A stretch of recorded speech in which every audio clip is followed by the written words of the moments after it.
शुरुआत करते हैं दोस्तों आज के न्यूज़पेपर के हम भूगोल वाले हिस्से में मैप के साथ।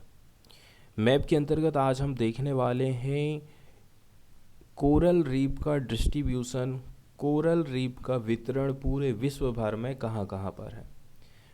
संसार भर में कोरल रीफ कौन कौन से क्षेत्रों में पाए जाते हैं, इस क्षेत्र में इस पट्टी में ही इनके पाए जाने का क्या प्रमुख कारण है। यूपीएससी ने 2018 में कोरल रीफ से रिलेटेड क्वेश्चन पूछा था, इसलिए हम कोरल रीफ के बारे में देख रहे हैं। तो कोरल रीफ का जो डिस्ट्रीब्यूशन है वो हम देख रहे हैं 0 डिग्री वाली भूमध्य रेखा है।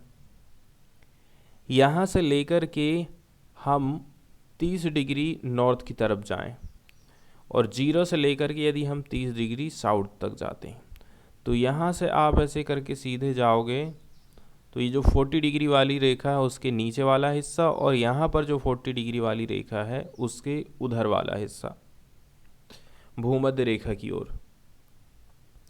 इसी क्षेत्र में हम देख रहे हैं सबसे ज़्यादा कोरल रीफ का वितरण हमको देखने को मिलता है। एक बात हमें और समझना है कि जो कोरल रीफ होते हैं ना, हमेशा ही जो पूर्वी तट है वहाँ पर पाए जाते हैं। ठीक है, पूर्वी तट पर पाए जाने का रीज़न ये है कि इधर का जो पानी है किसी भी महाद्वीप का, पूर्वी तट का जो एरिया है वहाँ का पानी ज़्यादा गर्म रहता है। सूरज पूरब की तरफ से ही उगता है ना। यहाँ पर ये सूरज है, सूरज की लोकेशन है। दूसरा रीज़न ये पूरी पट्टी में पैरेलल पाए जा रहे हैं, इसका एक रीज़न ये है कि सूरज का जो प्रकाश है ना वो 30 डिग्री नॉर्थ और 30 डिग्री साउथ में एकदम सीधा सीधा पड़ता है। मतलब इस पट्टी का जो पानी है ये पानी ज़्यादा गर्म होता है। अब चूँकि ये उथले जल में और हल्के गर्म पानी में ही विकसित होते हैं, इसीलिए इनका वितरण, ठीक है, 30 डिग्री नॉर्थ से लेकर के 30 डिग्री साउथ तक इनका विस्तार है। दूसरी नंबर की बात ये है, ये किनारे में नहीं, थोड़ा सा आगे चल कर के विकसित होते हैं। जैसे कि चित्र में दिख ज़रूर रहा है ये वाला हिस्सा कि ऐसा टच हुआ है ना, लेकिन हल्का सा महाद्वीप के किनारे से ये दूर विकसित होते हैं। ऐसे कुछ बातें हैं। जैसे कि यूपीएससी ने जो क्वेश्चन पूछा था उसको हम यदि देखें तो यूपीएससी ने कोरल रीफ से रिलेटेड कुछ बातें बताई थी और पूछा था कि इनमें से कौन सा सही कथन है या फिर गलत कथन। पहले नंबर में बोला गया था विश्व की सर्वाधिक प्रवाल भित्तियाँ उष्णकटिबंधीय सागर जलों में मिलती हैं, है ना। अब जो चूँकि ये वाला जो एरिया है ये पूरा का पूरा एरिया उष्णकटिबंधीय क्षेत्र के अंतर्गत आ जाता है। फिर आप ऊपर चले जाएंगे तो ऊपर ठंड बढ़ते जाती है, उपोष्ण आएगा ना, फिर शीत कटिबंध आएगा, शीतोष्ण कटिबंध। इस प्रकार से हम देखते हैं कि ऊपर जाने से ठंडी बढ़ती जाती है, ऐसे नीचे तक की तरफ हम जाएंगे तो ठंडी बढ़ते जाएंगे, मतलब पानी भी ठंडा होते जाएगा, तो उस एरिया में ये विकसित नहीं होते हैं। दूसरा फैक्ट बोला गया था विश्व की 1/3 से भी जो अधिक प्रवाल भित्तियां हैं वो ऑस्ट्रेलिया, इंडोनेशिया और फिलीपींस के राज्यों में स्थित हैं। तीसरे नंबर का फैक्ट बोला गया था उष्णकटिबंधीय वर्षा वनों की अपेक्षा प्रवाल भित्तियां कहीं अधिक संख्या में जंतु संघों का परपोषण करती हैं। तो ये बात, ठीक है, तीनों की तीनों चीज़ें सही हैं, क्योंकि ये जो प्रवाल भित्तियाँ होती हैं, कोरल रीफ्स होते हैं ना, ये उष्णकटिबंधीय सागर के जल में ही विकसित होती हैं। दूसरे नंबर की बात ये बोली गई थी कि ज़्यादातर जो प्रवाल भित्तियाँ हमको देखने को मिल रही हैं वो इसी एरिया में मिल रही। अब यहाँ हमें पता है ऑस्ट्रेलिया है, यहीं पर इंडोनेशिया है और यहीं पर फिलीपींस भी लोकेटेड है, तो ये बात भी सही है। 1/3 हिस्सा यही कवर करके रखे हैं। तीसरे नंबर में कहा गया था उष्णकटिबंधीय वर्षावन और उष्णकटिबंधीय क्षेत्र की कोरल रीफ, दोनों में देखा जाए तो ये जो कोरल रीफ होते हैं ना ये कहीं ज़्यादा जंतुओं का पर पोषण करती हैं, भरण पोषण करती हैं, उनको घर प्रोवाइड करती हैं। तो देखिए, महासागरों में विशेष प्रकार की रचना करने वाले ये जीव होते हैं, ठीक है, जिनकी वृद्धि के लिए उच्च तापमान आवश्यक होता है। प्रवालों का के लिए औसत जो सागरी लवणता है वो 27 से 40% होना चाहिए और पानी जो है स्वच्छ होना चाहिए। विश्व के सर्वाधिक प्रवाल जो हैं हिंद प्रशांत क्षेत्र में पाए जाते हैं, जो मुख्यतः ऑस्ट्रेलिया, जिसको ग्रेट बैरियर रीफ के नाम से जानते हैं, दक्षिणी फिलीपींस से पूर्वी इंडोनेशिया तक और पश्चिमी न्यू गिनी तक पाए जाते हैं। प्रवाल भित्तियाँ मछलियों और अन्य समुद्री जीवों के लिए नर्सरी का काम करती हैं, उनको घर प्रोवाइड करती हैं।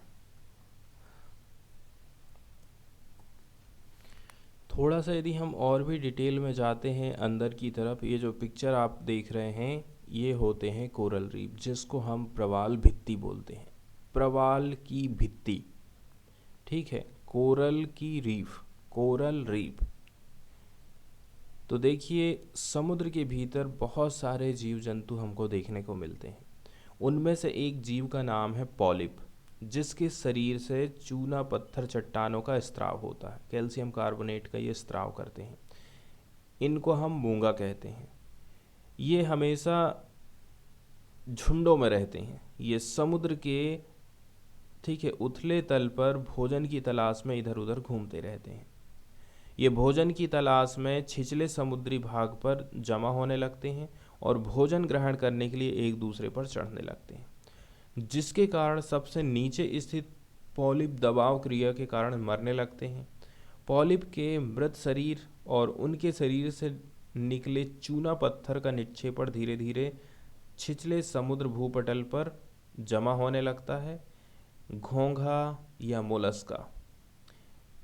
इसके अलावा ब्रायोजोया, कोरोमेनिफेरा और अन्य जो हाइड्रोजोआ जैसे जीव हैं ना, इनसे प्राप्त पदार्थ चूना पत्थर के चट्टानों को जोड़ देते हैं। ठीक है, अब जैसे इनकी डेथ हुई, इसके बाद कुछ कुछ अन्य जीव जो भी रहते हैं, ये जीव क्या काम करते हैं, इन संरचनाओं को आपस में जोड़ने का काम करते हैं। ठीक है, तो जीवों से प्राप्त पदार्थ जो चूना पत्थर के चट्टान है ना, इनको जोड़ देते हैं, जिसके कारण उथले समुद्री भागों में गुंबद आकार या फिर एक दीवार के समान हमको आकृति दिखाई देती है, जिसको हम प्रवाल भित्ति कहते हैं। ठीक है, तो भोजन की तलाश में ये क्या काम करते हैं, एक दूसरे के ऊपर चढ़ते हैं और जो सबसे नीचे रहता है वो दबाव के कारण उसकी डेथ हो जाती है। अब क्या होता है, ये ना चूना पत्थर का निक्षेपण करती हैं। अब वो जो निक्षेपण है एक दूसरे को कैसे करके कनेक्ट करता है, तो इसके लिए जो अन्य जीव हैं वो मदद करते हैं और यही फिर जो है एक दीवार का रूप बना लेते हैं और इसको ही हम प्रवाल भित्ति कहते हैं। प्रवाल भित्ति एक प्रकार के समुद्री जीवों के मरने और उनके निक्षेपण से निर्मित आकृति होती है और ज़्यादातर प्रवाल भित्ति का डेवलपमेंट हम देखते हैं विषुवतीय को छोड़कर 35, कहीं पर 35 बताया गया कहीं पर, लेकिन ज़्यादातर जो है 30 डिग्री नॉर्थ और 30 डिग्री साउथ। दूसरे नंबर की बात यह है, बहुत ज़्यादा गहराई में ये नहीं पाए जाते हैं। क्यों? क्योंकि नीचे गहराई तक सूरज की रोशनी नहीं पहुंच पाती है और नीचे का जल ठंडा रहता है, क्योंकि ये जो है गर्म पानी में विकसित होते हैं। इसके अलावा प्रवाल भित्ति तट और समुद्र के बीच में, ठीक है, मतलब कि तट से थोड़ा सा दूर आप जाओगे ना समुद्र में, वहाँ पर ये डेवलप्ड होते हैं। अब चूंकि ये पूरी दीवार की दीवार खड़ी कर देते हैं, इसलिए ये एक लैगून का निर्माण करते हैं, जिसको हम समुद्री झील भी बोलते हैं। टेम्परेचर की यदि हम बात करें तो प्रवाल भित्ति के डेवलपमेंट के लिए समुद्र का जो पानी है 20 से 21 डिग्री सेंटीग्रेड के बीच में होना चाहिए। इसके लिए आदर्श वार्षिक जो टेम्परेचर है वो 20 डिग्री माना जाता है। इसके अलावा प्रवाल भित्ति के विकास के लिए जो आदर्श गहराई है वो 45 से लेकर के 50 मीटर मानी जाती है, क्योंकि इसी गहराई तक सूर्य की किरणें पहुंचती हैं। विभिन्न प्रकार के प्लैंकटन का डेवलपमेंट होता है। प्रवाल वहीं पर विकसित होते हैं जहां पर प्रचुर मात्रा में प्लैंकटन पाए जाते हैं।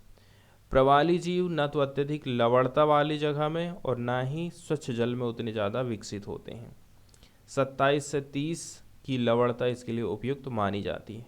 इनके लिए कीचड़ युक्त पानी भी हानिकारक है। यही कारण है कि ये महाद्वीपों के किनारे पर नहीं विकसित होते, बल्कि महाद्वीप से थोड़ा सा दूर विकसित होते हैं। प्रवाल भित्ति का जो डेवलपमेंट है तीव्र महाद्वीपीय ढालों पर नहीं होता, क्योंकि उन ढालों पर ना तो प्लैंकटन स्थिर रह पाते हैं और ना ही स्वयं पॉलिप झुंडों में अधिवास कर सकते हैं। इसके अलावा ये ज़्यादातर जो है महाद्वीपों के पूर्वी तट पर होते हैं, क्योंकि महाद्वीपों के पूर्वी तट पर विषुवतीय गर्म जलधारा का प्रभाव होता है, जबकि पश्चिमी तट पर ठंडी समुद्री जलधारा के कारण ये डेवलपमेंट नहीं कर पाते हैं। इसके अलावा चलने वाली जो हवा है ना, वो भी इनके विकास को प्रभावित करती है। और कई प्रकार से इसको हम डिवाइड कर देते हैं, जैसे कि तटीय प्रवाल भित्ति, अवरोधक प्रवाल भित्ति और वलयाकार प्रवाल भित्ति। ये जो पिक्चर आप देख रहे हैं ना, यहाँ से सारी चीज़ें क्लियर हो जाती हैं कि कितने टाइप में इसको डिवाइड किया गया है। पहले नंबर का जो टाइप है वो है फ्रिंगिंग रीफ, ठीक है। इसमें आप देख रहे हैं कि किस प्रकार से महाद्वीप के किनारे किनारे में इनका डेवलपमेंट हुआ है। फिर आ जाते हैं बैरियर रीफ, ये महाद्वीप है, इससे थोड़ा दूर हट के पूरी गोलाई में ये लोग बने हुए हैं। और फिर आ जाता है एटोल, तो यहाँ पर हम देख रहे हैं बीच में कोई भी समुद्री हिस्सा स्थल का रूप हमको नहीं देखने को मिल रहा है, ये खाली पानी में ही हमको डेवलपमेंट देखने को मिला है। और इसके साइड में पिक्चर बताया गया है, इसका साइड वाला व्यू से, ठीक है, और ये टॉप वाला व्यू में दिखाया गया है। तो यहाँ से आप जो है साइड का व्यू से समझ सकते हैं कि किस प्रकार से इनका डेवलपमेंट होता है। इसके बाद हम सीधे चलते हैं एडिटोरियल वाले पेज की तरफ और देख लेते हैं प्रमुख एडिटोरियल्स को। तो पहला जो एडिटोरियल हम देखेंगे, ये एडिटोरियल हमने उठाए हैं, एशिया के साथ यदि ट्रेड होता है तभी जाकर के कोई ना कोई प्रकार का इकोनॉमिक सेंस बन सकता है। इस पर आधारित ये एडिटोरियल लिखा गया है कि कैसे करके एशिया मतलब एशिया में जो आने वाली कंट्रीज़ है ना, अपने ट्रेड को बढ़ावा दे करके अपना जो इकोनॉमिक सेंस है उसको साबित कर सकती हैं। कि हम यदि इकोनॉमिक सेंस की बात करते हैं तो उसका सीधा सीधा मतलब होता है इकोनॉमिक, हमारा सीधा सीधा मतलब होता है ट्रेड के साथ में। साउथ एशियन जो कंट्रीज़ है ना, आज के टाइम में क्या काम कर रहे हैं, रीलुक कर रहे हैं, फिर से सोच विचार कर रहे हैं रीजनल ट्रेड को लेकर के पूरे एशिया भर में, ठीक है। क्योंकि इंटरनेशनल मॉनेटरी फंड IMF ने 31 जनवरी 2023 को वार्निंग दिया था कि ये जो ग्लोबल ट्रेड है ना वुड स्लो डाउन फ्रॉम 5.5% इन 2022 से 2.5% इन 2023। अब जैसे ही इंटरनेशनल मॉनेटरी फंड की तरफ से यह घोषणा करी जाती है, हमारे देश की मतलब हमारी जो एशियन कंट्रीज़ है ना, उन्होंने क्या काम कर दिया, एशिया के भीतर ही भीतर में क्षेत्रीय तरीके से ट्रेड चालू कर दिया। क्योंकि उनको पता है कि यदि हम ग्लोबली ट्रेड की बात करेंगे, वर्ल्ड लेवल पर ट्रेड की बात करेंगे ना, तो हम जो है सफल नहीं हो पाएंगे, क्योंकि इंटरनेशनल मॉनेटरी फंड ने पहले ही बोल दिया है कि आने वाला जो टाइम है उसमें जो ट्रेड है एकदम आधा होने वाला है। ये जो फोरकास्ट किया गया है, अनुमान लगाया गया है, ये ऑप्टिमिस्टिक है, ठीक है। और यहाँ पर जो है कई प्रकार के हमको रिस्क भी देखने को मिल सकते हैं, जैसे कि such as an escalating Russia Ukraine war. अब ये जो खतरा है वो इन सब बातों पर डिपेंड कर रहा है कि रसिया यूक्रेन वार ख़त्म हो रहा है कि नहीं हो रहा है। इसके अलावा जो ग्लोबल सप्लाई चेन बुरी तरह से प्रभावित हुई है वो सही हो रही है कि नहीं हो रही है, और अलग अलग जो वेरिएंट हमको देखने के मिलेंगे कोरोना वायरस के, उसको आप कितने अच्छे तरीके से हैंडल कर पाते हैं। एक हाल ही में प्रकाशित पेपर है, IMF बुक, नाम रखा गया है South Asia's path to resilient growth. इसमें ये कहा गया है कि जो strong base exist for South Asia trading more with dynamic East Asia. हम यहाँ पर ये देख रहे हैं जो सबसे बड़ा जो बेस है, सबसे मजबूत जो बेस है किसके लिए, साउथ एशिया के लिए, trading more with dynamic East Asia. South Asia east Asia के साथ में ट्रेड करे, सबसे ज़्यादा मजबूत बेस यहीं से मिलने वाला है। हम यदि 1990 के दशक से देखें तो जो साउथ एशियन कंट्रीज़ है और जो ईस्ट एशियन कंट्रीज़ है, दोनों के बीच का जो ट्रेड है ना, इसने पेस को पकड़ लिया है।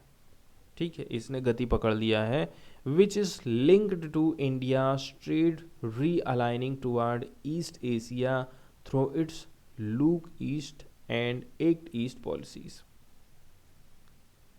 इसको हम लिंक करके देख सकते हैं, इंडिया का जो ट्रेड रीअलाइनमेंट है, ठीक है, पहले योजना चलती थी हमारे यहाँ पर ईस्ट एशिया की तरफ लुक ईस्ट पॉलिसी, आज के टाइम में एक्ट ईस्ट पॉलिसी लेकर के इंडिया आया है। जो साउथ एशिया है ना, वो एडॉप्ट कर रहा है कुछ रिफॉर्म्स को, and also China offshoring global supply chain to Asia. इसके अलावा ग्लोबल जो सप्लाई चेन है उसमें चाइना को आप देखोगे किस प्रकार से ऑफशोर करने का काम कर रहा है। ठीक है, ऑफशोरिंग का मतलब क्या होता है, ऑफशोरिंग करना का मतलब होता है कि कैसे करके वो अपनी बढ़त बनाते जा रहा है। ऑफशोरिंग का मतलब होता है relocation of a business process from one country to another. ठीक है, ये भी हो सकता है कि जो ऑपरेशनल प्रोसेस होती है वो भी हो सकती है, सच एस मैन्युफैक्चरिंग, सपोर्टिंग, ये सारी चीज़ें ऑफशोरिंग हो जाती है। मतलब एक जगह से दूसरी जगह किस प्रकार से हमको शिफ्ट देखने को मिल रहा है। वहीं यदि हम टोटल मर्चेंडाइज ट्रेड की बात कर लें, ठीक है, यहाँ पर मर्चेंडाइज व्यापार की बात करी जाती है। तो मर्चेंडाइज व्यापार के अंतर्गत क्या किया जाएगा, इसको हम समझते हैं। तो ऐसे सामान, ऐसे माल, ठीक है, वो सारी चीज़ें इसमें शामिल करी जाती हैं, गुड्स विच ऐड और subtract from the stock of material source of any country bye entering, मतलब इंपोर्ट, और leaving export it's economic territory. तो वो सारी की सारी चीज़ें आ जा रही हैं, जैसे कि हमारे देश में किसी मटेरियल का स्टॉक रखा है, वो हमारे लिए रिसोर्सेज का काम कर रहा है, तो या तो वो बाहर से कोई चीज़ हमारे यहाँ आ रही है, या फिर हम अपने देश से कोई चीज़ को बाहर भेज रहे हैं, तो उसको हम जो है मर्चेंडाइज ट्रेड बोलते हैं। तो जाहिर सी बात है, इंपोर्ट और एक्सपोर्ट को लेकर ही यहाँ पर बात करी जा रही है। तो मर्चेंडाइज जो ट्रेड रहा है साउथ एशिया और ईस्ट एशिया के बीच में, यदि हम डॉलर के तुलना करें तो इसमें हमें जो है 10% की सालाना वृद्धि देखने को मिली है। यदि हम देखते हैं 1990 से लेकर के 2018, पहले 332 बिलियन डॉलर हुआ करता था, तो जो कि बढ़कर के 500 बिलियन डॉलर पहुंचने वाला है। The handful of free trade agreement linking economies in south Asia with east Asia में राइज टू 30 बाई 2030। तो हम देख रहे हैं कि आजकल बहुत सारे जो कंट्रीज़ हैं ना, इंपोर्ट और एक्सपोर्ट को फ्री करते जा रहे हैं। हम जो है किसी प्रकार का टैक्स नहीं लगाएंगे, आप भी किसी प्रकार का टैक्स मत लगाओ। इस प्रकार से बहुत सारे फ्री ट्रेड एग्रीमेंट है ना, वो उनकी संख्या 30 होने वाली है 2030 आते आते तक। तो हम अतिरिक्त में ये कह सकते हैं, ये जो रीजनल ट्रेड हम देख रहे हैं, ठीक है, जो रीजनल ट्रेड है वो एशिया में रिकवर हो रहा है कोविड-19 के बाद से ही, and has opened opportunity for South Asia to participate in global value chains and service trade. और एक प्रकार से एशियन कंट्रीज़ को मौका मिल गया है कि विश्व में जिस प्रकार से बड़ी बड़ी अर्थव्यवस्थाएं अपने पैर पसारते जा रही हैं, उनकी आप बराबरी करें, वहाँ पर भी आप अपनी भागीदारी को सुनिश्चित करें। अब हम बात कर लेते हैं कि कौन कौन से ऐसे कदम हैं जो कि हमें उठाने की ज़रूरत है। तो आप जो भी कदम उठाएंगे उसकी शुरुआत होती है टैक्स रिफॉर्म्स कैलिब्रेशन से। सबसे पहले तो हमें जो है टैक्स में रिफॉर्म्स करना पड़ेगा, तभी जा कर के ट्रेड के मामले में हम आगे बढ़ सकते हैं और ठीक है ग्लोबल सप्लाई चेन का हिस्सा बन सकते हैं। पहले नंबर की बात यह है, यदि हम चाहते हैं कि रीजनल ट्रेड का इंटीग्रेशन हो पूरे एशिया में, सारे के सारे एशियन कंट्री मिलकर के आपस में ट्रेड करें, इसके लिए हमें सबसे पहले क्या काम करना है, हमें ग्रेड वाइज रिड्यूस करना है barriers to goods and services trade.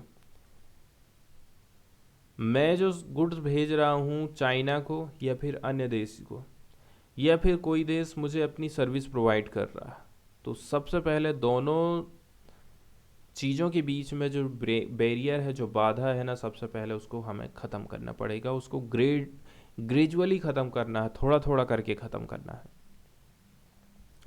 जैसे कि import tariffs and murky non tariff measures have risen in several South Asian economies since the 2008 global financial crisis and never reversed। अब क्या काम करते हैं countries, जैसे कि चाइना किसी चीज़ को हमारे देश में सस्ते में बेच रहा है, मतलब सस्ते में वो अपने देश में उस चीज़ की मैन्युफैक्चरिंग कर ले रहा है, चाहे वो खिलौना हो, चाहे वो कोई भी चीज़ हो। अब हमारा देश क्या काम करेगा, वहाँ से आने वाली चीज़ के ऊपर टैक्स लगा देगा। टैक्स लगा देगा और वो क्या काम कर देगा, अपने देश में जैसे कि कोई चीज़ 100 रुपये की बिक रही है ना, चाइना उसको 80 में बना रहा है, तो इंडिया क्या काम कर देगा, 20 रुपये उसके ऊपर टैक्स लगा देगा। और वो उसकी जो चीज़ है अब हमारे देश में आकर के हो गई 100 रुपये की, और 100 रुपये की चीज़ हमारे देश में खुद अवेलेबल है। तो इस प्रकार से ये जो हमने देखे हैं ना, ये टैरिफ वाले मेज़र हो जाते हैं। कुछ होते हैं नॉन टैरिफ वाले मेज़र, ठीक है। नॉन टैरिफ मतलब सरकार बिना टैक्स लगाए ही कुछ ऐसे कदम उठा सकती है जिसके चलते चलते हो सकता है कि वो अपने लोकल प्रोडक्ट्स को, अपने लोकल कंपनियों को ज़्यादा फ़ायदा पहुंचाए। इसके लिए भी कई सारे कदम उसके द्वारा उठाए जा सकते हैं, ठीक है। जैसे कि सरकार इंसेंटिव प्रोवाइड करती है, या फिर डायरेक्ट जो है कैश ट्रांसफ़र कर दे, या फिर यहीं पर बनाने के लिए इंसेंटिव दे। ऐसे बहुत सारी चीज़ें हैं जिसके चलते चलते भी ट्रेड में बैरियर पैदा हो जाता है, ट्रेड में बाधाएं पैदा होने लग जाती हैं।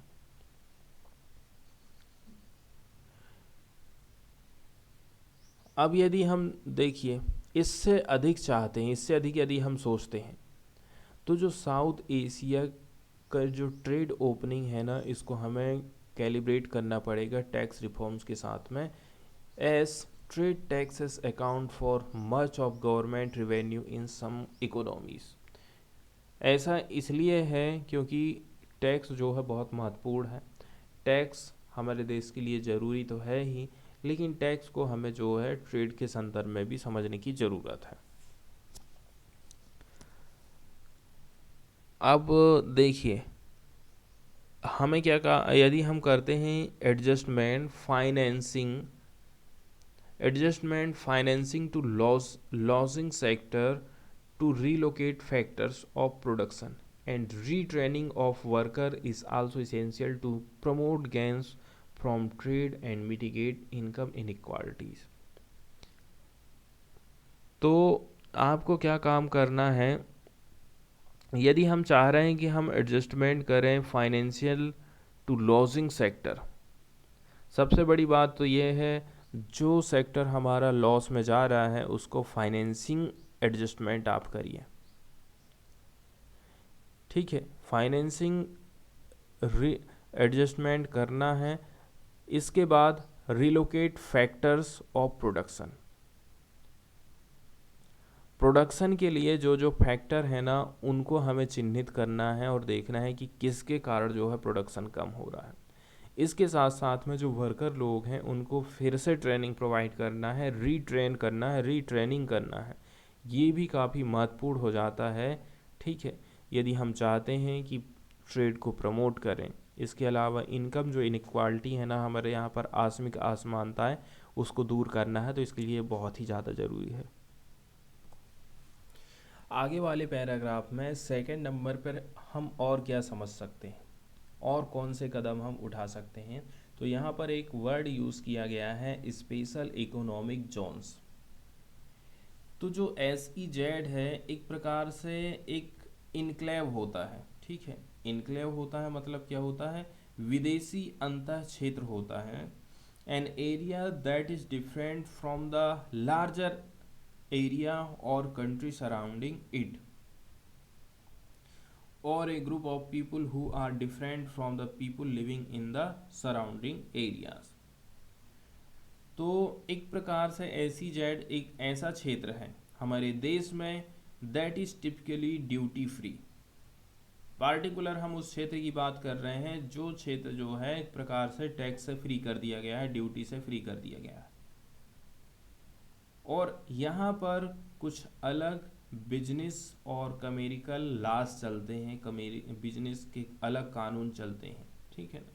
यहाँ पर जो यूज़ किया गया है वर्ड चीफली, चीफली का मतलब होता है मुख्य रूप से। हम जो है इनकरेज करते हैं इन्वेस्टमेंट एंड क्रिएट करते हैं एम्प्लॉयमेंट। तो एम्प्लॉयमेंट को जनरेट करने के साथ साथ ही में प्रमोट किया जाता है इन्वेस्टमेंट को। SEZs are created also to better administer these areas, thereby increasing the ease of doing business। इसके बाद हम क्या किस पर फोकस करते हैं, ईज ऑफ डूइंग बिजनेस के ऊपर सबसे ज़्यादा फोकस किया जाता है। SEZ के बैकग्राउंड की यदि हम बात कर लें इंडिया के परिप्रेक्ष्य में, तो जो SEZ पॉलिसी है, स्पेशल इकोनॉमिक जोन की पॉलिसी है, इसको अनाउंस किया गया for the very first time in 2000 in order to overcome the obstacle business face. Business में जो भी बाधाएं आ रही हैं उसको समाप्त करने के लिए सन 2000 में सरकार की तरफ से ये पॉलिसी लॉन्च करी गई थी। तो SEZ के बारे में हमने समझ लिया है। हमें क्या काम करना है, इम्प्रूव करना है स्पेशल इकोनॉमिक जोन का जो परफॉर्मेंस है उसको। इसके साथ साथ में इन्वेस्ट करना है कहाँ पर, सर्विसेज में। SEZs की अंतर्गत जो जो सर्विसेज प्रोवाइड करी जा रही हैं उसके अंतर्गत, ताकि हम फैसिलिटेट कर सकें। फैसिलिटेट करना मतलब कि सुविधा प्रोवाइड करना इंडस्ट्रियल क्लस्टरिंग एंड एक्सपोर्ट को, ठीक है। इंडस्ट्री के क्लस्टरिंग में मदद मिलेगी, इसके अलावा हमें जो है एक्सपोर्ट में भी काफ़ी बड़ी हेल्प मिलने वाली है। साउथ एशिया की बात कर लें तो यहाँ पर जो देखिए 600 SEZ ऑपरेशनल हैं, जैसे कि इंडिया में कोच्चि है, पाकिस्तान में ग्वादर है, मीरसराय बांग्लादेश में है और हम्बनटोटा श्रीलंका में है। फिर भी ये जो स्पेशल इकोनॉमिक जोन है ना, have a variable record in terms of export and jobs and fostering domestic linkage. लेकिन सब जगह हम एक सा प्रदर्शन नहीं देख पा रहे हैं, चाहे वो जॉब क्रिएट को हो लेकर के हो, चाहे वो एक्सपोर्ट को लेकर के हो, चाहे वो डोमेस्टिक लिंकेज को लेकर के हो।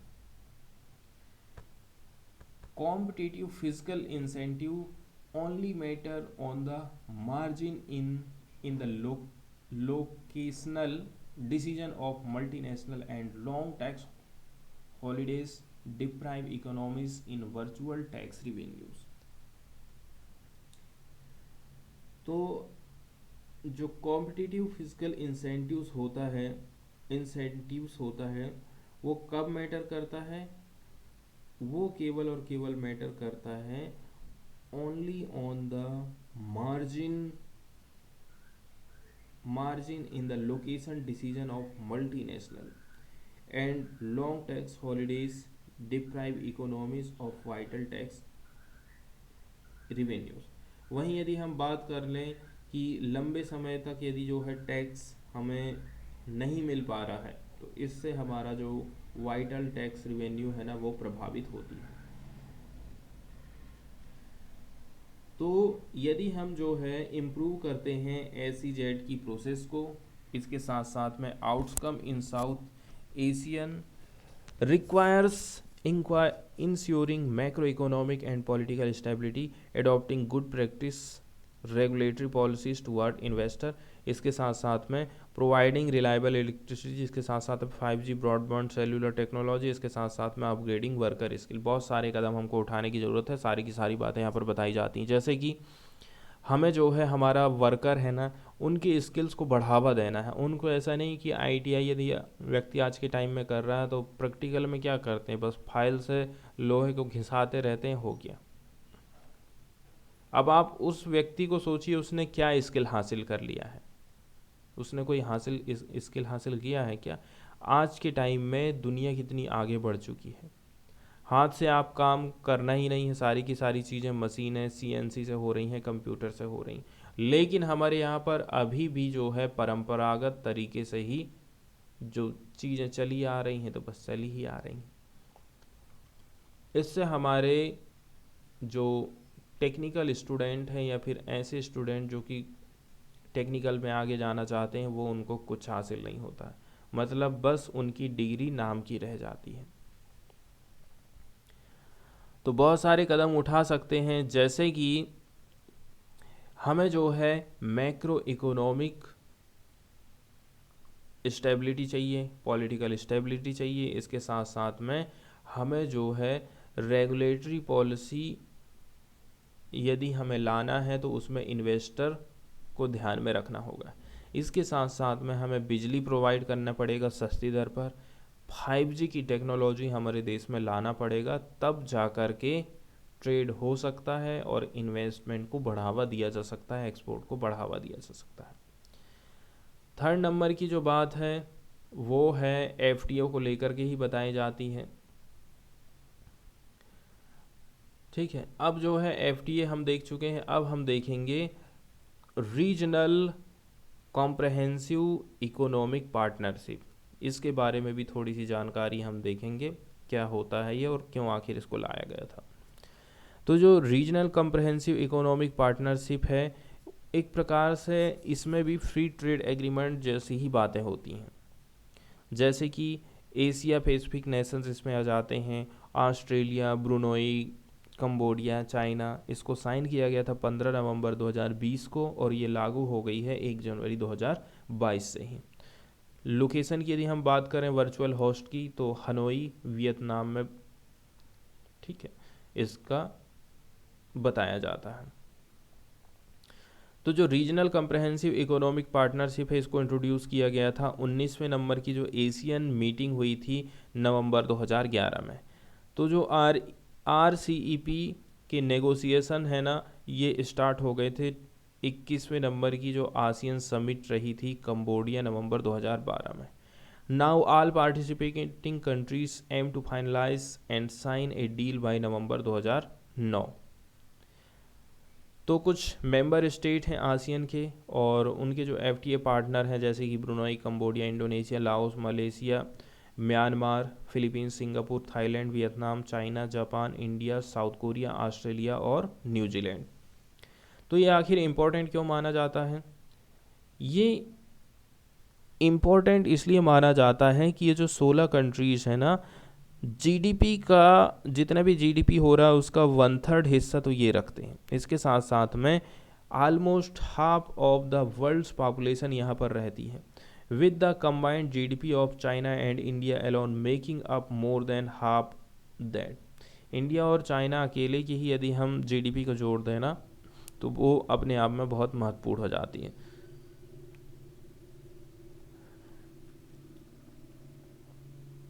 तो देखिए ये जो ग्रुप लाया गया था कैसे ना कैसे करके जो हमारे प्रोडक्ट हैं और जो हमारी सर्विसेज हैं ये सारी की सारी कंट्रीज़ में अवेलेबल हो सकें। हम जो है एक इंटीग्रेटेड मार्केट बनाना चाहते हैं RCEP के माध्यम से, ठीक है, इसलिए इसके ऊपर नेगोशिएशन चल रही थी। तो RCEP को लेकर के बात करी जा रही है, to provide for a regional rule based trade to ensure against rising protectionism. तो आज के टाइम में जो संरक्षणवादी की नीति लोग अपना रहे हैं ना, इससे हमको अलग हट करके सोचने की ज़रूरत है। और यहाँ पर जो नेगोशिएशन होना चाहिए वो किसी एक के पक्ष में नहीं होना चाहिए, और ना ही वो किसी के प्रोटेक्शनिज्म को बढ़ावा दे। जबकि जो साउथ एशिया है ना, latecomer to FTAs when compare to East Asia. हम अच्छी तरह से जानते हैं कि इस प्रकार के जो एग्रीमेंट है ना, यूरोपियन कंट्रीज़ हैं, बड़े बड़े जो विकसित देश हैं, ऑलरेडी से बहुत पहले ला चुके हैं, और हम काफ़ी टाइम लगा दिए हैं इस प्रकार के एग्रीमेंट को लाने के लिए। इसके बाद चौथे नंबर में बात करी जाती है बिमस्टेक के बारे में, जिसको हम हिंदी में बहुक्षेत्रीय तकनीकी और आर्थिक सहयोग संगठन बोलते हैं। तो के लिए बंगाल की खाड़ी की एक पुनर्निवेशित व्यापार केंद्रित पहल मजबूत व्यापार संबंधों की सुविधा प्रोवाइड कर सकती है। हमें जो है ट्रेड पर जो हम फोकस कर रहे हैं उसको फिर से री इन्वेंटेड करना पड़ेगा, उसमें हमें फिर से कुछ ना कुछ इन्वेंशन करने की ज़रूरत है। कहाँ पर? Bay of Bengal initiative for multi sectoral technical and economic cooperation, shortcut में इसको बिम्स्टेक कहते हैं। यदि हम ऐसा कर पाते हैं तो इससे हमें क्या फ़ायदा होने वाला है? हमारी जो ट्रेड की टाइज हैं वो मजबूत होंगी, इसके साथ साथ में सपोर्ट मिलने वाला है इंटरेस्ट्स ऑफ स्मॉलर मेंबर, छोटे छोटे जो मेंबर कंट्रीज़ हैं, मेंबर देश हैं, ठीक है, उनके इंटरेस्ट को आप सर्व कर सकते हैं, उनको सुरक्षित कर सकते हैं, उनका समर्थन प्राप्त कर सकते हैं। दक्षिण एशियाई क्षेत्रीय सहयोग संगठन की यदि हम बात करें, ठीक है, South Asian Association for Regional Cooperation SAARC, इसमें हम देख रहे हैं किसी प्रकार की एक्टिविटी नहीं हो रही है। इसका मतलब ये हो गया है कि India is laying emphasis on BIMSTEC. इसमें आप ध्यान नहीं दे रहे हैं, मतलब आप बिमस्टेक पे ध्यान दे रहे हो, ताकि आप जो है मजबूत कर सकें साउथ एशिया और साउथ ईस्ट एशिया कोऑपरेशन को। री inventing BIMSTEC requires better resourcing it's secretariat.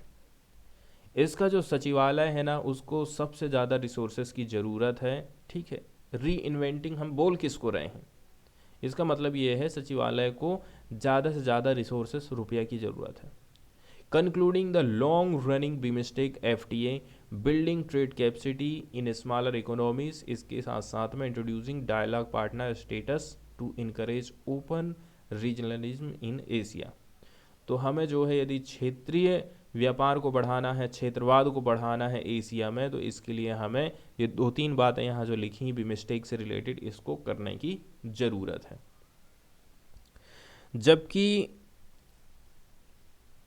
जबकि जो है दक्षिण एशिया पूर्व एशिया व्यापार वांछनीय हो सकता है, ठीक है, ये डिज़ायरेबल है।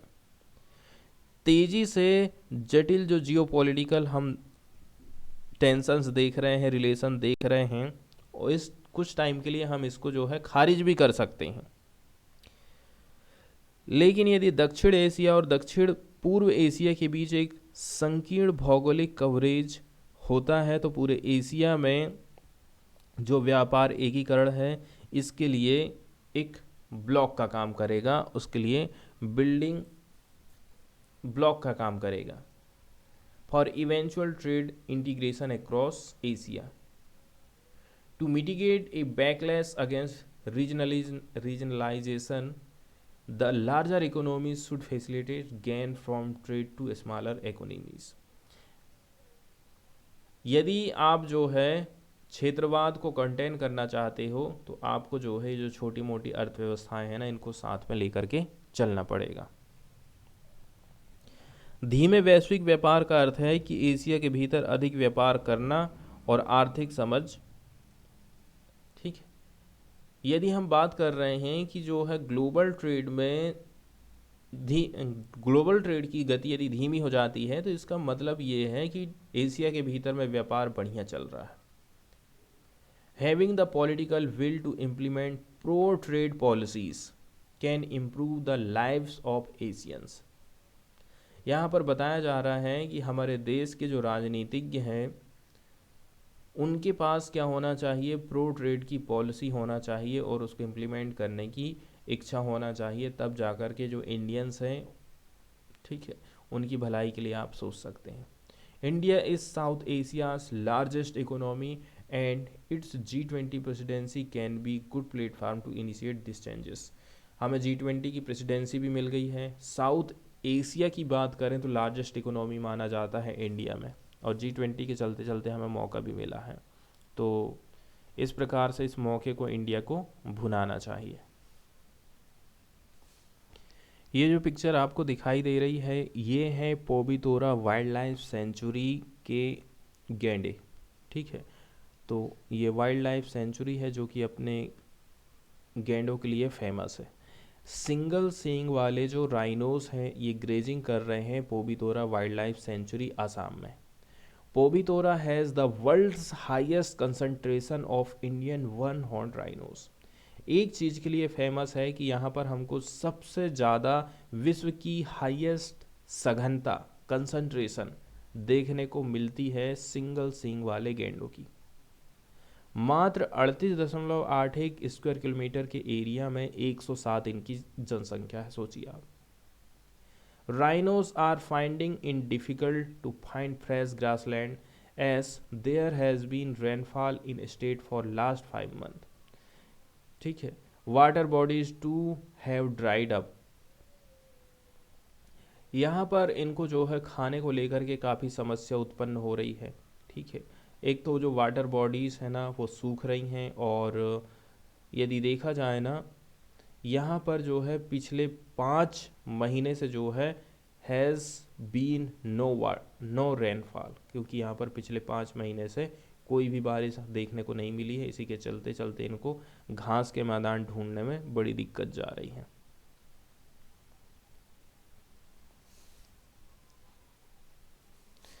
इसके बाद हम देख लेते हैं पोबितोरा वाइल्ड लाइफ सेंचुरी के बारे में। इसके साथ साथ में देखते हैं कौन कौन से राष्ट्रीय उद्यान हैं असम में, कौन कौन से नेशनल पार्क हैं, कौन कौन से वाइल्ड लाइफ सेंचुरीज यहाँ पर स्थापित करी गई हैं।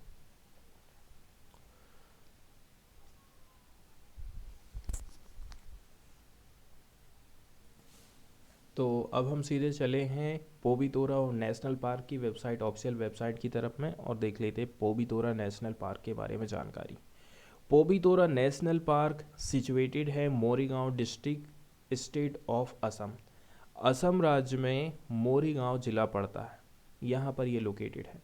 ये जो नेशनल पार्क है ना ये लोकेटेड है about 48 kilometre bye from Guwahati. मतलब कि यदि आप गुवाहाटी से इसकी डिस्टेंस देखोगे ना तो 48 किलोमीटर ये पड़ता है। It is a 1 hour drive through a road passing by river Brahmaputra, ठीक है। तो एक चीज़ और हमें ये ध्यान रखना है, इसके किनारे कौन सी रिवर है, तो ब्रह्मपुत्र रिवर है। And A small portion of village of Mayong, एक गांव भी पड़ता है मायोंग। यहाँ पर हमको डेंस पॉपुलेशन, सघन जनसंख्या देखने को मिलती है great Indian one horn rhinos की। ये कवर करता है 38.8 वर्ग किलोमीटर के एरिया को। चूँकि जो टोटल नोटिफाइड एरिया है इस नेशनल पार्क का वो कितना है, वो 38.8 स्क्वायर किलोमीटर का है। केवल 16 स्क्वायर किलोमीटर का जो एरिया है वो है इफेक्टिव राइनो हैबिटाट के अंतर्गत आता है। पोबितोरा को डिक्लेयर किया गया था रिजर्व फॉरेस्ट के रूप में 1971 में, and a wild life sanctuary घोषित किया गया था 1987 में। ये कवर करता है कुछ बाढ़ के मैदानों को, इसके साथ साथ में राजा मायोंग जैसी पहाड़ियाँ भी हमको यहाँ पर देखने को मिलती है। वहीं वाइल्ड लाइफ की बात करें, मेनली ये फेमस है great Indian one horn rhinos, एक सींग वाले गैंडे के लिए फेमस है। इसके साथ साथ में गैंडों के साथ साथ में ही कुछ अदर जो एनिमल्स हैं जैसे कि leopard, wild boar, barking deer, wild buffalo, ये सारी चीज़ें यहाँ हमको देखने को मिलती हैं। असम का पोबितोरा वाइल्ड लाइफ सेंचुरी भी जो है होम माना जाता है मोर देन 2000 माइग्रेटरी बर्ड्स, इसके साथ साथ में कई सारे रेप्टाइल्स भी देखने को मिलते हैं। ये काफ़ी इम्पोर्टेंट बर्ड एरिया है, मतलब जो बर्ड लवर्स हैं उनके लिए भी ये बहुत अच्छी जगह है। वहीं पोबितोरा वाइल्ड लाइफ सेंचुरी में यहाँ पर लगभग 93 राइनोस देखने को मिल जाएगा। ये 10% इंक्रीज ओवर लास्ट 6 ईयर, पिछले 10 साल के दौरान कितने परसेंट की वृद्धि हुई है? 10% की वृद्धि हुई है। These 93 rhinos are surviving on merely 16 square kilometre area of the park. तो इस नेशनल पार्क के 16 किलोमीटर वर्ग का जो एरिया है, यहीं पर ये लोग सरवाइव कर रहे हैं। इसके अलावा सबसे इम्पोर्टेंट जो फैक्ट है यहाँ पर वो होता है IUCN का इसका स्टेटस।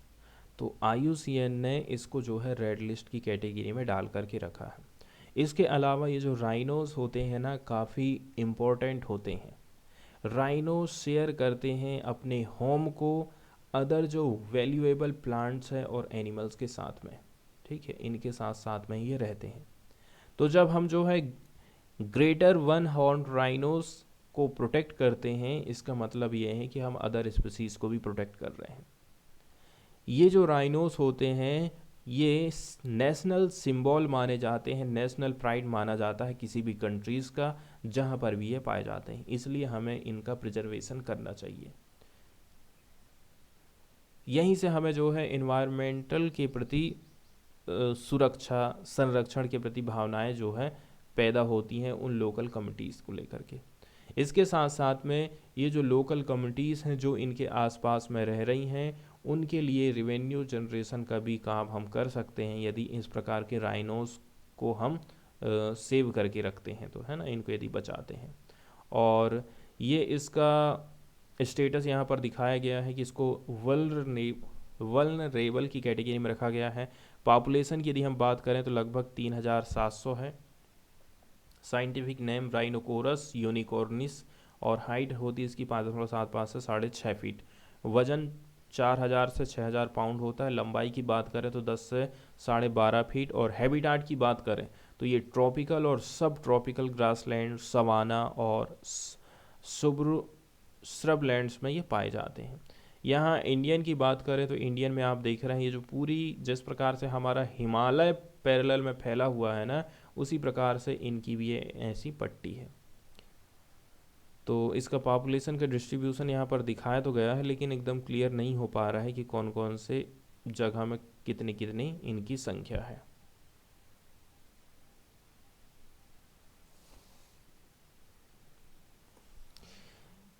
इसके अलावा टेक्स्ट एंड कॉन्टेक्स्ट वाले पेज पर यदि हम जाते हैं तो यहाँ पर छोटे मोटे हमको फैक्ट देखने को मिलते हैं। जैसे कि हमारा जो IT डिपार्टमेंट है वो खर्चा करता है 57 पैसा यदि उसको 100 रुपया का टैक्स कलेक्ट होता है तो 0.75 in rupees the income tax collection cost that the IT department incurs for every 100 collected as a tax. जैसे कि यहाँ पर बताया जा रहा है कि जब IT डिपार्टमेंट 100 रुपया कलेक्ट कर रहा है तो उस 100 रुपया को कलेक्ट करने के लिए उसको 50 मतलब 57 पैसा खर्चा करना पड़ जा रहा है। ऐसा कहना है शिशिर अग्रवाल का, ये है chief commissioner of income tax. वहीं यूनाइटेड किंगडम जो है 73 पैसा खर्च कर रहा है, जापान 174 पैसे खर्च कर रहा है, जर्मनी 135 पैसे, कनाडा 150 पैसा, फ्रांस 111 पैसा। US is the only country that spends then India. मात्र एक ऐसा देश है जो कि अमेरिका है, जो कि इंडिया से भी कम खर्चा करता है। इसके अलावा यदि हम बात कर लें, ठीक है, किस प्रकार से टेक्नोलॉजी इंडस्ट्री में जॉब की हमें स्लैश देखने को मिला है, जॉब की कैटेगरी देखने को मिली है। 1.03 lakh the number of workers impacted by layoffs in January in the US as technology firms cut jobs at the second highest pace on record to brace for a possible recession। ठीक है, recession के चलते चलते, मंदी के चलते चलते production नहीं हो रहा है तो क्या करोगे? ठीक है, केवल सरकारी नौकरी ही आपको सरवाइव कर रख सकती है, प्राइवेट नौकरी आपको नहीं रख सकती। और जहां अमेरिका जैसे देश जहां पर ज़्यादातर जिसने फोकस किया है पूंजीवादी अर्थव्यवस्था की तरफ, तो वहाँ के हालात क्या होंगे आप समझ सकते हैं। हमारे यहाँ तो फिर भी काफ़ी सारी गवर्नमेंट कंपनीज हैं। The lay off are more than two fold jump from December से 2 गुना जॉब में कटौती देखने को मिली है। And over 5 times search from A earlier, 1 साल पुराना डेटा उठा करके देखोगे तो 5 गुना वृद्धि हमको देखने के लिए उससे भी ज़्यादा देखने को मिली है। दिस कंपनी में इंक्लूड है माइक्रोसॉफ्ट, अमेजन और गोल्डमैन सैच्स। ठीक है, ये कुछ इंपॉर्टेंट डेटा है जो कि वर्ल्ड के सिनारियो को हमको बताते हैं। इसके बाद यदि हम चलें कोलेरा की तरफ, कॉलरा की बीमारी जिसको बोलते हैं, तो जो अफ्रीकन कंट्रीज़ है ना, वैक्सीन शॉर्टेज के चलते चलते कोलेरा की बीमारी बढ़ गई है। 3,577 नए कॉलरा के केसेस रिकॉर्ड किए गए हैं मलावी, साउदर्न अफ्रीका में। Past week there were 111 related deaths, they make up the bulk of the new cholera cases on the continent. और देखिए 3,577 नए केस आए हैं और 111 जो है कॉलरा के चलते चलते डेथ हुई है। They make up the bulk of new cholera cases on the continent since the beginning of 2023। There have been 27,300 new cases of cholera including 687 death in 5 African countries. तो अफ्रीकन कंट्रीज़ जिनको हम गरीब देश कहते हैं, वहाँ पर कॉलरा को लेकर के क्या कंडीशन यहाँ पर बताया जाता है। अब बहुत सारी जो प्रतिकृतियाँ हैं वो हम देखते हैं, यहाँ से चुरा चुरा करके लोग बेचते हैं विदेश में और अच्छा खासा पैसा कमाते हैं, तो उनको हमारे देश में वापस लाया गया है। 229 number of antiquities that have been retrieved by India from foreign countries since 2014 से अब तक देखा जाए तो 229 ऐसी जो प्रतिकृतियां हैं उनको हम जब्त किए हैं, उनको अपने देश में वापस लाए हैं। ऐसा कहना union culture minister G Kishan Reddy का राज्यसभा में ये रिप्लाई दे रहे थे। The government of India is committed to bring back the antiquities of India origin which were taken away from India, ऐसा इनका कहना है। अब पाकिस्तान से एक न्यूज़ आई है, पाकिस्तान की तरफ से लॉन्च किया गया है $2.7 बिलियन का nuclear plant under CPEC corridor. तो $2.7 बिलियन टोटल इसकी वैल्यू है। एक न्यूक्लियर रिएक्टर है जिसको इनाग्रेट किया गया पाकिस्तान के द्वारा। 1100 मेगावाट कैपेसिटी का पावर प्लांट, ठीक है, किसके अंडर में बनाया गया है? चाइना पाकिस्तान इकोनॉमिक कॉरिडोर के अंतर्गत बनाया गया है। Will generate some of nation's cheapest electricity, माना जा रहा है कि ये पाकिस्तान के लिए सबसे सस्ती दर में बिजली बनाएगा। The nuclear reactor was connected to the power grid in last March, पिछले मार्च में इसको हमने पावर ग्रिड के साथ में कनेक्ट कर दिए थे। फिर अगला जो डेटा यहाँ पर प्रोवाइड किया गया है वो 2023 के बजट का कुछ पर्सपेक्टिव यहाँ पर या फिर एनालिसिस किया गया था। तो जो यूनियन बजट है वो एज्यूम कर रहा है नॉमिनल GDP ग्रोथ 10.5% की 2023-24 में, which implies A projected inflation rate 4%। महंगाई की दर 4% रहेगी और जो इकोनॉमिक सर्वे की बेसलाइन है ना, रियल GDP जो ग्रोथ प्रोजेक्शन की वो है 6.5%। तो क्या ये बढ़िया है? जो फिगर्स यहाँ पर हम देख रहे हैं प्रीवियस गवर्नमेंट का, तो यहाँ पर पूरा का पूरा देखिए 2009 से लेकर के 2013-14, 14-15 से कितना है ये यहाँ से क्लियर नहीं हो रहा, 18-19, 19-20 से 20-21, 21-22 से 22-23 और 23-24, पूरा का पूरा यहाँ पर दिया गया है खर्चा कि आपका कैपिटल एक्सपेंडिचर कितना रहेगा, फूड में सब्सिडी आप कितना दोगे, ठीक है, कितने परसेंटेज प्रोवाइड कर रहे हैं। Fertiliser, petrol, defence, agriculture, education, health. Health के मामले में यदि देखा जाए ना, तो गवर्नमेंट ने बहुत एक भी कुछ चेंज ही नहीं करी है। 0.3% ही आप जो है जीडीपी के मुकाबले में आप खर्चा कर रहे हैं, जबकि एजुकेशन के मामले में सरकार को खर्चा करना चाहिए। हेल्थ के एजुकेशन के मामले में 2009-10 की बात करें, 9-10 से 13-14 का जो एजुकेशन में खर्चा था वो 0.7% था जीडीपी का, और अभी देखिए 23-24 में 0.4% है जीडीपी का। तो ये एजुकेशन और हेल्थ, ठीक है। इसके अलावा यहाँ कहीं पर यदि रोज़गार की बात करी जाती तो वो भी हम देख लेते। रोज़गार को लेकर के यहाँ पर कोई भी डाटा प्रस्तुत नहीं किया गया है। तो एक प्रकार से यहाँ पर फिर से जो है यहाँ पर विश्लेषण किया जाता है और इस बजट का टैक्स को लेकर के, खर्चा को लेकर के सारे जो है डेटा से ही रिलेटेड है।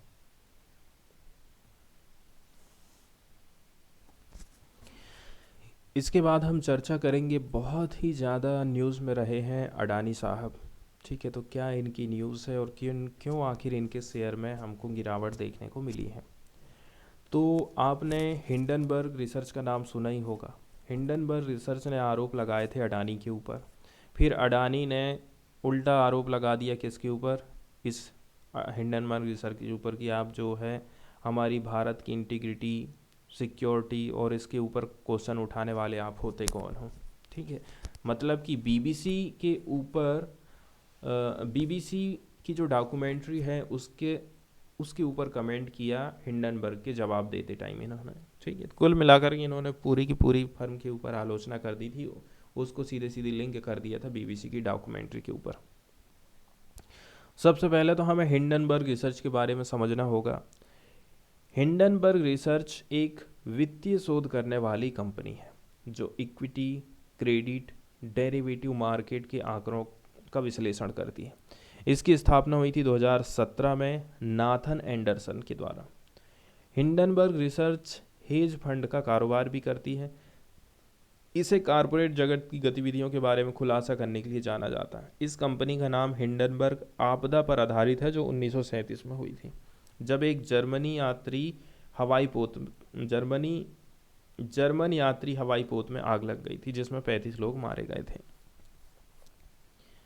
कंपनी ये पता लगाती है कि क्या शेयर मार्केट में कहीं गलत तरीके से पैसों की हेराफेरी तो नहीं हुई है, क्या कोई कंपनी अकाउंट मिसमैनेजमेंट तो खुद को बड़ा नहीं दिखा रही है, मिसमैनेजमेंट करके अपने आप को बड़ा दिखाना।